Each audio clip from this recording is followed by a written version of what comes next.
Bonjour, c'est Julie. J'ai du mal à m'expliquer avec cette idée de défocalisation. C'est un concept que je connais très bien, mais c'est vrai que c'est pas évident à expliquer. Il faut le vivre grâce à la sophrologie, à la méditation, à la méditation de pleine conscience. Donc, je mettrai en lien la dernière vidéo, j'avais dit la première étape, ou un élément très important de la défocalisation, c'est cette prise de conscience que souvent, euh, l'objet de mon attention me perturbe tellement que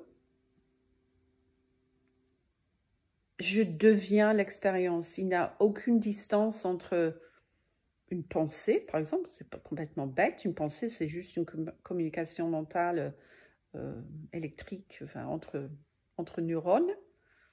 Mais je suis complètement perdue dedans. Ça prend toute mon attention. Donc, la première idée très importante dans la défocalisation, c'est cette idée que je me rends compte de ça. Et c'est se recentrer, en fait. Et moi, j'ai toujours une idée que je suis un peu plus en hauteur et que je ne veux plus descendre. Après, je vis ma vie, bien sûr, mais on ressent l'énergie qui se modifie et qui devient négative. Et là, c'est notre signal que j'avais dit, c'est comme si je prenais une télécommande et je me sors de là. Je me sors de cette fusion avec l'objet de mon attention. Tout simplement. Je ne suis pas la sensation physique. Je suis beaucoup plus élargie que ça. Donc, je voulais revenir une dernière fois. Et là aussi, je mettrai en description. J'avais fait une vidéo, il me semble, où j'avais parlé des 3 fonctions du cerveau présentées par Roger Vitoz. Ça date, hein, mais moi, j'aime bien sa façon de présenter la chose. Donc, il parle de ces 3 fonctions du cerveau. Donc, comme j'avais dit dans la vidéo précédente, le mental qui vagabonde. Et c'est là où, selon la pensée, on peut être sucked in, en anglais on dit. Donc, l'attention part là et ça prend toute notre attention. Donc, ça, c'est le mental qui vagabonde. Deuxième état, c'est une concentration, une focalisation. Donc là, il vagabonde plus, il est focalisé sur quelque chose. Et ils le disent d'ailleurs, hein, les articles sur le PPPD disent bien que souvent, quand on est focalisé sur une activité, que les symptômes s'estompent.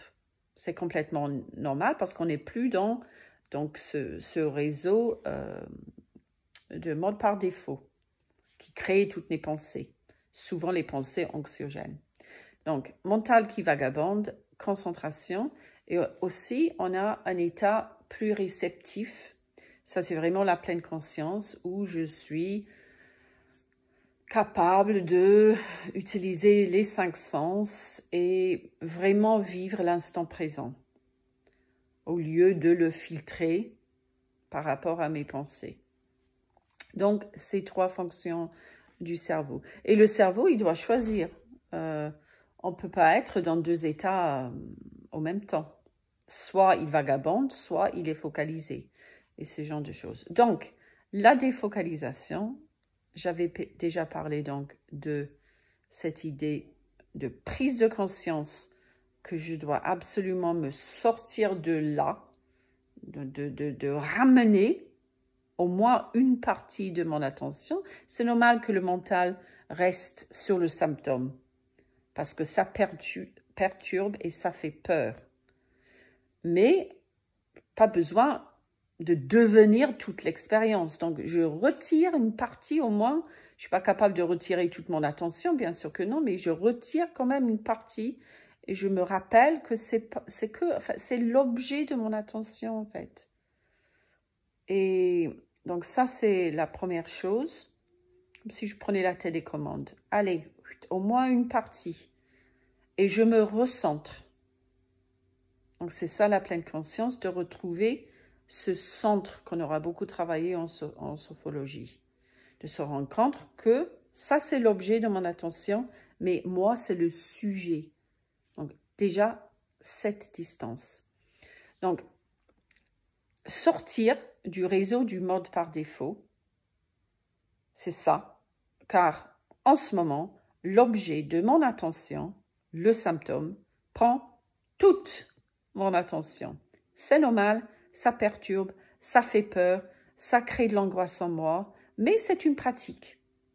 C'est une pratique, c'est un entraînement de l'attention.